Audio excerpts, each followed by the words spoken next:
I'm obviously not French, so I'm completely going to just murder your name and the introduction. So I apologize in advance.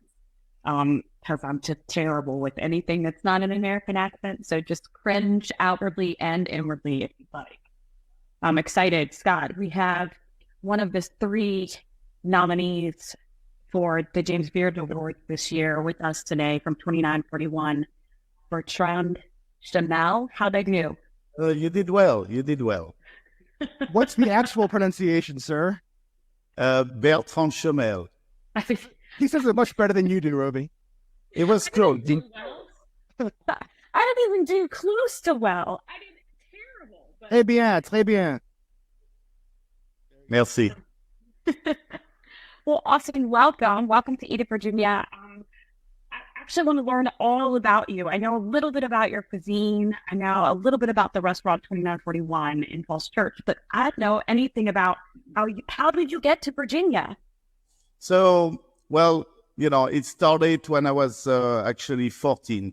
I was on school break, and I wanted to make some money during the holidays. So my grandmother used to live in front of a bakery. So I went as the baker if I could get a summer job. And they gave me a summer job. And after one summer there, I really fall in love with the industry. So I went back the following year. I was 15, and I was like, that's it.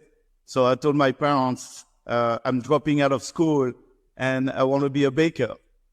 And so instead of dropping out of school, I went to culinary school. I'm from a small town. It's called Montluçon.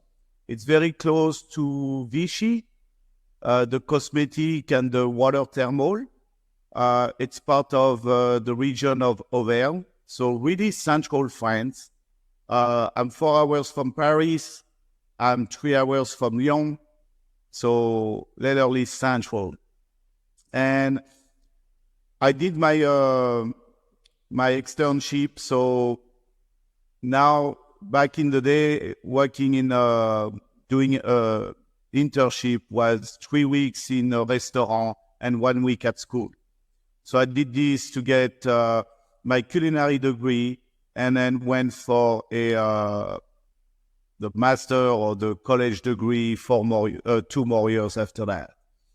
And then we had to do, unfortunately, the military service at the time. So I was scheduled to go in Normandy in the Air Force for a year. And after a year, I came back, and we have this newspaper in France, used to call the L'Hôtellerie, for like hostelry. And you literally can look for any job, and it's divided by almost like by state, by cities. And I never really traveled, so I took the newspaper, and I wanted to choose a state that it's as far as possible from home, because I wanted to see as much as I could. So I found an ad that I kind of liked, so I called, and it was in Megève. Megève, it's in the Alps. It's about 15 kilometers from Geneva. And so I took my car, went there, and really fall in love with this Michel Godin. He used to have a 2-star Michelin in Brittany. He moved to the Alps, opened his own restaurant, and we were only 3 in the kitchen. So it was really on and on with the chef, working very close with that chef. And he didn't give me a break. It's every time that we had some break, it was like he was pointing in the back of the kitchen. Okay, if you have nothing to do, go in the back, pick a book. And he had the library, and the idea was to introduce me to different cuisine. And it was, okay, is anything that you like about it? Is anything that you want to try? So we make it very interesting and very like discovering new cuisine. So that was the topic of the week. It was to pick a book, found something that I would like to practice on. And so it was really hands-on. About 3-4 years later, one night, he told me that it's going to be my last day. And he came with a big surprise because I really like it there and I was a little bit shocked. And he said, well, it's time for you to move on. So I found you a job. You start tomorrow. And that was it. I was like, what do you mean? So Did you have a choice in the matter, or he just kind of well, I was in that direction? But it was kind of at first it was a shock. At second, it was kind of like a reward. It was like, we worked very well together for 4 years, but now it's time for you to learn something else to grow in the industry. So I didn't know how much I'm getting paid, what was my position. The only thing I knew was he sent me. So imagine I'm in the Alps, very close to Geneva, and I have to drive after the service at midnight to start my job the next day in south of France, in Grasse. So I drove overnight, get there. Of course, I was late. And I told the chef that I finished my shift at midnight and I'm sorry, I'm late. So he said, it's fine. You start tomorrow. And that was Jacques Chibois, La Bastille Saint-Antoine. It was a 2-star Mediterranean, really French cuisine, the accents of a lot of Provençal ingredients, everything local. And over there, I met people in that kitchen. We were maybe 20 or 30 different nationalities. We met people from Brazil, from Japan, from America, from Canada, from everywhere. And that's where I realized that I actually never traveled. So I called my chef, my old chef that gently kicked me out. And I told him I wanted to travel. So 2 years after staying with Jacques Chibois,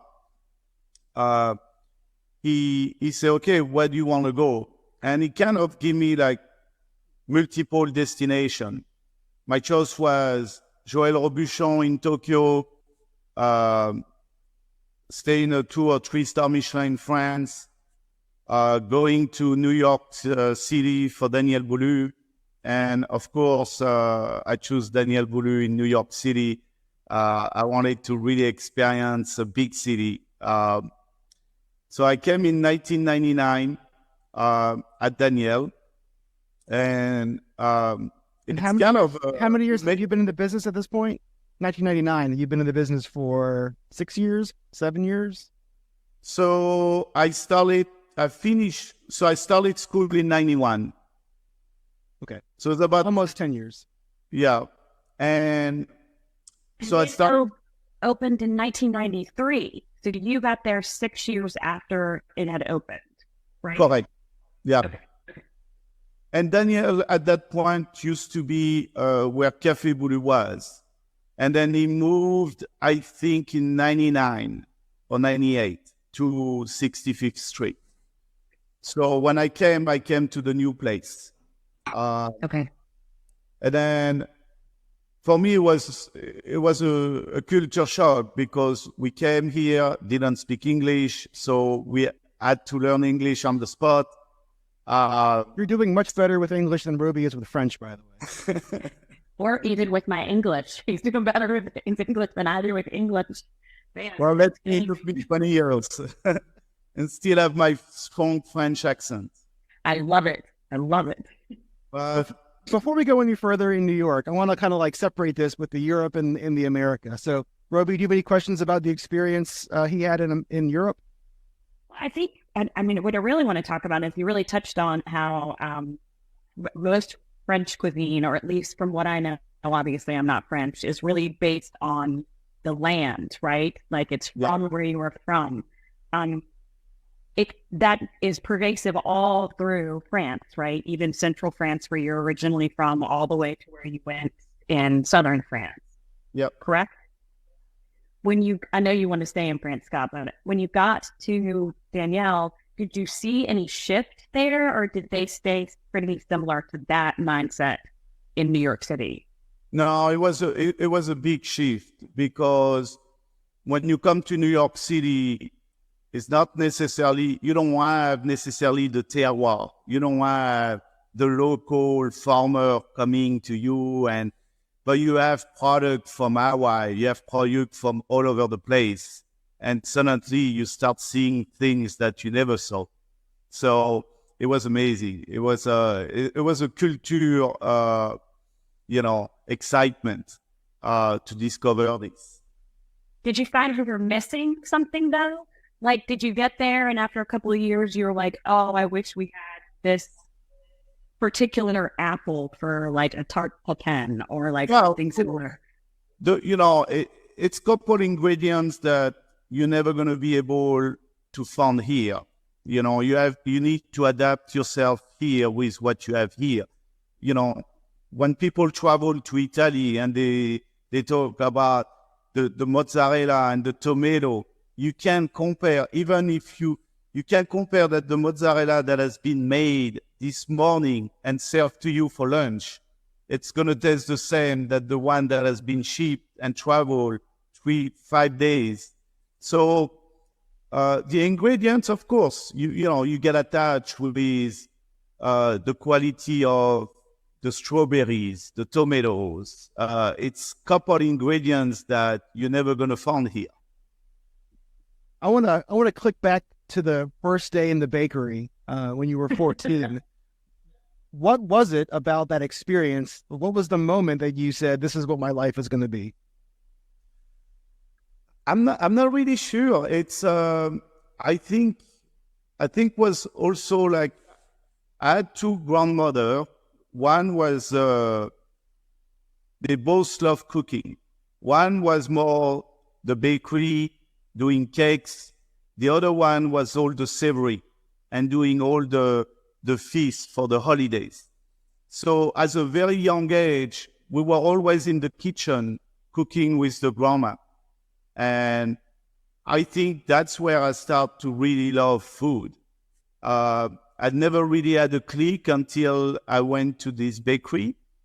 And for me, it was like a magic, like you take flour, water, and yeast, and suddenly you have an awesome baguette. You have something that, it's memorable. So I don't know, it's really hard to describe. A lot of people always ask me, what would you do if you're not a chef? And I really don't know, because it's something that I really fell in love with, and I don't see myself doing anything else. Sounds like a good life to me. I wish if I took flour, water, and yeast, I'd have an awesome baguette. That does not work for me. I'm glad that it works for you. But, all these came, with a lot of work. When I was back in the Alps with Michel Godard, it was a seasonal. So we worked from October all the way to end of May, 7 days a week, no days off. So it is, it takes time to adjust to this life. But after almost 9 months working straight from 7:30 in the morning to about 3 o'clock in the afternoon, take a break, come back at 7 p.m. all the way to midnight. That was kind of my schedule for 3-4 years there. But one thing that I'm always going to remember, it was my first day off. After 9 months, my boss asked me, what do you do tomorrow? And me, I'm thinking, well, I might be sleeping for the next 3 days. So I'm like, I'm not sure. He said, okay, well, dress up and meet me at 9 o'clock in the restaurant. And I was like, oh my God, it's my first day off. Like, I didn't even have time to plan what I'm going to do. So anyway, dressed up, meet him at the restaurant, no idea what's going on. And then my chef and his wife, so we drove, and he was not telling me where we're going. So we just keep the conversation. And then 3 hours later, we get in front of the restaurant Paul Bocuse, and he say, well, now I want you to experience the other side of the kitchen. And as a thank you, I would like to invite you for lunch. So we went to Paul Bocuse, and the week after was Georges Blanc, 3-star Michelin. The week after was La Pyramide à Vienne. So what he did is he really gave me this gift to, you work hard for me, and now I'm going to reward you. And you don't have to go and train to those places, or it's maybe 50 cooks, 100 cooks. The only thing you're going to do for the next 6 months is maybe peel carrot, peel vegetable. So for 3-4 years, he got me for lunches. He took me to IT in Geneva, in Nogailton. I went to Hotel du Rhône in Geneva. And over there, I had a very strong connection because this restaurant, I believe, was part of the Mandarin Oriental. And they used to have a 3-month program that they invite a chef from all over the world. So I stayed 3 months to work with Hotel La Mamounia in Morocco. Then the year after was Oriental Bangkok. So for me, I was learning Thai cuisine. We had Italian chef coming. So for 3 months, they take over 80% of the menu, and you only cook their dishes. So for me, I was traveling without necessarily traveling. But I was introduced to ingredients, all over the world. We had 1 week with the Taj Mahal. So for me, it was the amount of spices, and it was a culture shock. It was so exciting, and that's what made me want to travel and to learn more, to be a chef. Is there a through line that you discovered between the different cuisines? Obviously you're trained French, but when you learn how the other folks prepare food, was there a commonality that you noticed? Yeah, I would say that in my cuisine, I don't like to say it was like our cuisine is true French. You're not going to come here and to eat escargot with butter, garlic, and a baguette. You're talking about your restaurant now. No, we like to mix cuisine. I like to take an ingredient, make it to a French technique, but it might come with a Thai curry sauce. It might come with a matsutake shoyu from Japan. So I like to work with product all over the world. I think it makes a different identity to our cuisine, but to still be the ambassador of the French cuisine. We do everything. Now the sauce has French technique, but we might introduce ginger or lemongrass. So I take my French base and everything ingredient that I learn and travel around the world. If you look, Pierre Gagnère, when I eat at this restaurant back in maybe 1992 in Saint-Etienne, he had 3-star Michelin. It was the most simple dessert, but the most wonderful dessert. And it was kind of like a roasted pineapple with a whipped cream. But the essence of that was the highlight of the vanilla. And they come They open the vanilla. They make you smell the vanilla before you eat the dessert. You feel like you're traveling. So yeah, the ingredient, it's very important. I wish I could travel even more. Me too. Well, you're busy right now. I'm going to fast forward to where you currently are, which is in Falls Church. And just this past week, or maybe the week prior, they announced the semifinalists for the James Beard Awards. And well, you're one of them. How has that affected the restaurant, other than celebratory awesomeness? Well, we're very grateful. We're very thrilled about it. It was our restaurant is 21 years old, so we're not new in the area, but we're not also, it's so many restaurants popping every year that we're very grateful that we're still doing great business. We have a beautiful landscaping. We're very unique. And we're trying to keep, our culinary up to date. We really pushed myself, my team, to always be creative, to always bring something exciting for our guests. And I think that's the key of success. So how many people are on your team in the kitchen? So we're about 20. Okay, 20 people. And how many seats are in the restaurant total?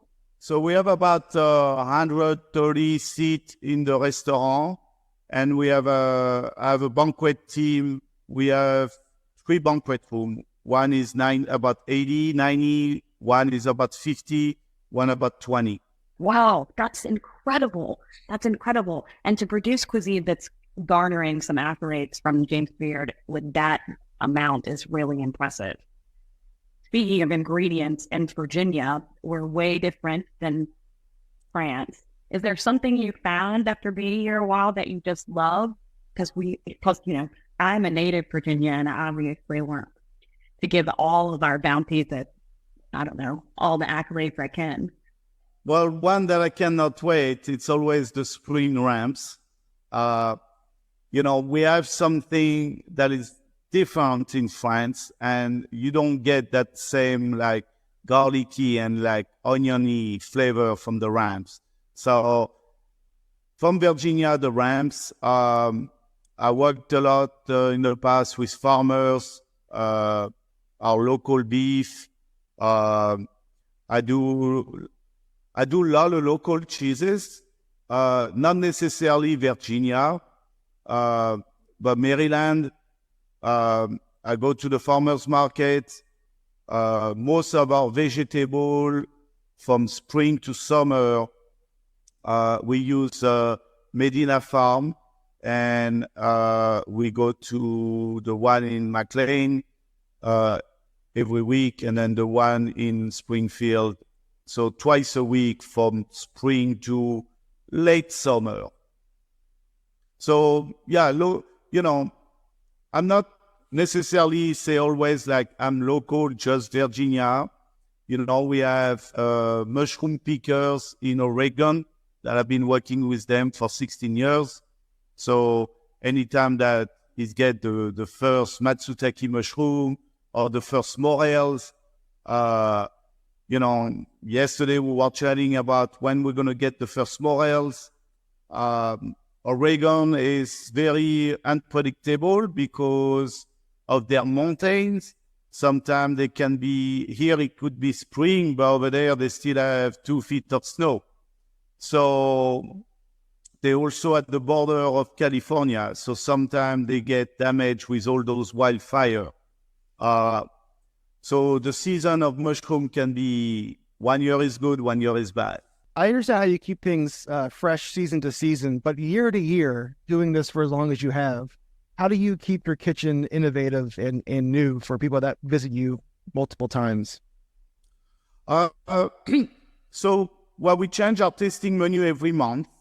So I'm forcing everyone to be creative because, it's not like you change your menu once a year or twice a year. So you have to be creative. We have to evaluate on our techniques. So research, of course, traveling always help. My chef de cuisine, she started with me about 9 years ago, and she's originally from Ethiopia. So she traveled in France. She speaks multiple languages. She's well traveled. So we're really connected with ingredients over the world. So we always we have Hispanic influence in our kitchen. So we will always try to introduce, ajipanca or like some Mexican chilies or so.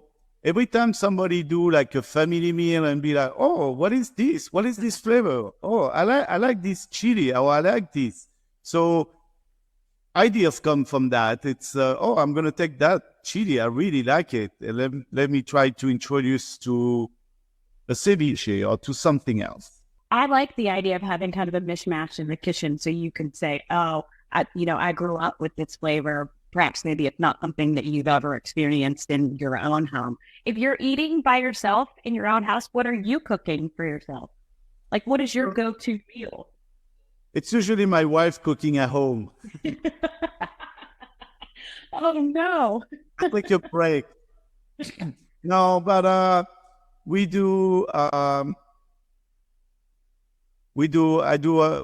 like to eat. I introduce my kids to try to try everything before saying I don't like it. So at a very young age, I introduce them to fish, to lamb, so when the kids were young, they're like, oh, I like the steak. And it was lamb. And not everybody might like lamb for the flavor. So at first I introduced them to, oh, it's a steak or it's a fish. You tricked them. And then the next time the steak might be a veal or, oh, it's different. And then as they grow up, they're like, oh, but this is not steak, it's veal, or it's lamb, or it's this. And I say, well, do you like it? Yeah, I actually like it.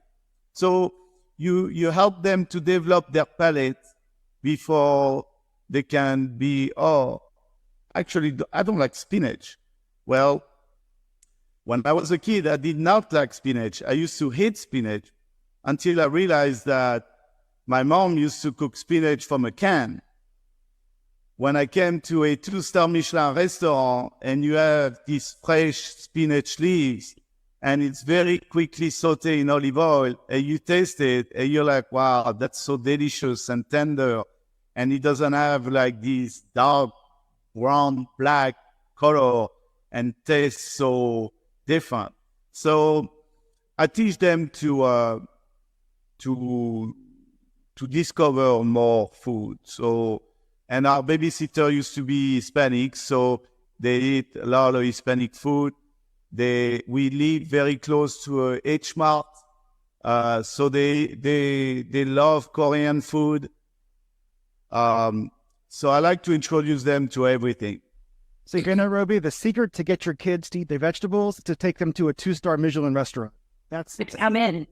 I am in. Or it's just one. Excellent parenting. Yeah, I'm for it. I think you take them to 3-star and then take them to the restaurant at the H Mart, which is actually pretty solid. Can you bring an H Mart to Richmond, please? I think it's to introduce them to fresh ingredients. And, do you like to eat an asparagus that stays in a jar for a year in a liquid? It might not be as appealing as a fresh asparagus that you're going to quick saute with olive oil and be a little bit crunchy and have actually a flavor. So, yeah, the key, I think, is to introduce the kids to not processed food, but to actually fresh ingredients. Take them to the farmer's market. How old are your children, Chef? Now they are 15 and 17. So around the same age where it clicked for you that you wanted to be in the kitchen the rest of your life. Are your children interested in a life in the restaurant business? So one has kind of, but I'm trying to direct to something else. Law school, business school, med school. So, Gotcha. you know, they always think that watching a TV show or a cooking show or Top Chef, it's a lot of fun. But they also realize the amount of work that you're not home. So, you know, it's unless it become a passion to them, then I will embrace it. But if it's a dream, then I want to wake them up now. But the reason I really want to do that, I will send her to a bakery or to a restaurant to work for like a month. And then after a month, sit down and is it really what you want to do? And then we'll see the response. That's a great way to do it. Give them a little tryout, see if they enjoy the incredibly hard work that goes on in a kitchen. Do you get back to France much? Do they go with you? Yeah, so we try to go like every 3 years. My wife is from Romania, so we also travel a lot in Romania.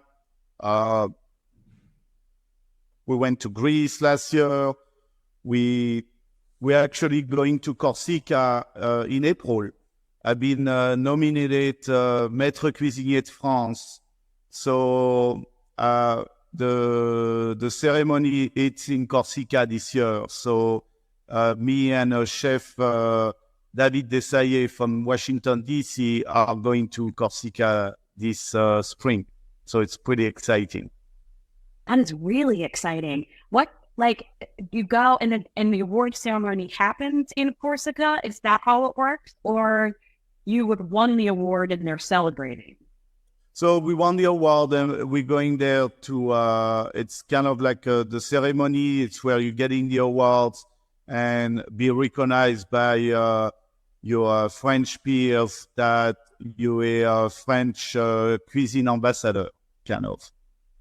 I love it.